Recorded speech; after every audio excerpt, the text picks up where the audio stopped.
അങ്ങനെ ഞാൻ പറയാത്ത ഭാഗം എന്റെ നാവായിട്ട് പ്രമോദ് രാമൻ മാറണ്ട. ഞാൻ പറഞ്ഞ പറയാൻ അനുവദിക്കുക. ഞാൻ പറയട്ടെ, ഒറ്റ കാര്യം മാത്രം താങ്കൾ പറയാം. മുസ്ലിം സംഘടനകൾക്ക് സ്വാധീനമുള്ള, ജമാഅത്തെ ഇസ്ലാമിക്ക് സ്വാധീനമുള്ള UDF ഗവൺമെന്റ് വരികയാണെങ്കിൽ ഇവിടെ വർഗീയ കലാപങ്ങൾ ഉണ്ടാകും എന്ന് താങ്കൾ പറഞ്ഞു. അങ്ങനെ വർഗീയ കലാപം ഉണ്ടാക്കിയിട്ടുണ്ടോ? അല്ല, ജമാഅത്തെ ഇസ്ലാമി വർഗീയ കലാപം ഉണ്ടാക്കിയിട്ടുണ്ടോ? താങ്കൾ പറയണം. ഞാൻ ഈ ചർച്ചയിൽ പങ്കെടുക്കുന്ന CPM-നെ പ്രതികരിച്ചു വരുന്ന ഞാൻ ജമാഅത്ത് ഇസ്ലാമിയെ ഒരു മുസ്ലിം സംഘടനയായിട്ട് കാണുന്നില്ല. മുസ്ലിം ന്യൂനപക്ഷത്തിന്റെ താല്പര്യങ്ങളെയല്ല അത് പ്രതികരിക്കുന്നത്. അല്ല, കൃത്യമായ ഒരു മതരാഷ്ട്ര അജണ്ടയുണ്ട്. ആ മതരാഷ്ട്ര അജണ്ട ഒരു കാരണവശാലും ഇന്ത്യയിലെയോ കേരളത്തിലെയോ മുസ്ലിം താല്പര്യവുമായി ബന്ധപ്പെട്ടല്ല.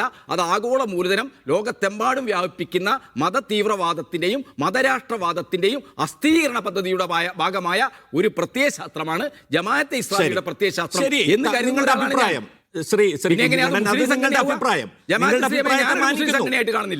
മാനിക്കുന്നു. പക്ഷേ ഞാൻ ചോദിക്കുന്നത്, മുസ്ലിം സംഘടനകൾക്ക് സ്വാധീനമുള്ള ഒരു സർക്കാർ വരാൻ പോകുന്നു. കേരളത്തിൽ ആന്റണി സർക്കാരിന്റെ കാലത്തെ ഇതുപോലെ വർഗീയ കലാപങ്ങൾ ഉണ്ടാകാൻ പോകുന്നു എന്ന് താങ്കളും ആവർത്തിക്കുമ്പോൾ. ഇല്ല, ഞാൻ ആവർത്തിച്ചില്ല. പ്രമോദ് രാമൻ ഞാൻ പറയാത്തത് പറയരുത്. ഞാൻ പറഞ്ഞത് എന്താണ്? ജമാഅത്ത് ഇസ്ലാമിയോ മുസ്ലിം ലീഗോ ഏത് സംഘടനയുള്ള UDF-ന്റെ നേതൃത്വത്തിൽ എന്ന് പറഞ്ഞാൽ കോൺഗ്രസിന്റെ നേതൃത്വത്തിൽ ഒരു ഗവൺമെന്റ് വന്നാൽ ആ ഗവൺമെന്റ് ഹിന്ദു വർഗീയവാദികളെയും മുസ്ലിം വർഗീയവാദികളെയും ഒക്കെ ഒരുപോലെ പ്രീണിപ്പിക്കുന്നതാണ്. ഒരു ഭാഗത്തത് മുസ്ലിം വർഗീയവാദികൾക്ക് അനുകൂലമായ നിലപാട് സ്വീകരിക്കുമ്പോൾ മറുഭാഗത്ത് ഈ രാജ്യത്ത് വർഗീയ ധ്രുവീകരണം ഉണ്ടാക്കുന്ന ഹിന്ദുത്വവാദികൾക്ക് പ്രവീൺ തൊഗാഡിയുടെ കേസ് പിൻവലിച്ചു കൊടുക്കുന്ന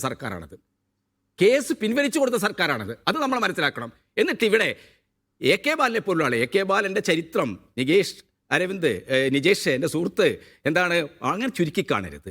അദ്ദേഹത്തിന് കേരളത്തിൻ്റെ വിദ്യാർത്ഥി നവരാഷ്ട്രീയവുമായി ബന്ധപ്പെട്ട ഒരു ചരിത്രമുണ്ട്. ആ ചരിത്രത്തിലൂടെ വലിയ ത്യാഗപൂർണമായ പ്രവർത്തനത്തിലൂടെ കേരള രാഷ്ട്രീയത്തിലേക്ക് ഉയർന്നു വന്ന ഒരു കമ്മ്യൂണിസ്റ്റ് നേതാവാണ് സഖാവ് AK ബാലൻ. അങ്ങനെ AK ബാലനെ അങ്ങനെ അങ്ങ് കൊച്ചാക്കാനൊന്നും നിങ്ങൾ ശ്രമിക്കണ്ട. കേരള രാഷ്ട്രീയത്തിൽ ഈ കേരളം നേരിട്ട സാമൂഹ്യമായ ഒരുപാട് പ്രതികൂലതകളോട് ഏറ്റുമുട്ടിക്കൊണ്ട് സമരം നടത്തിക്കൊണ്ട് അതിന്റെ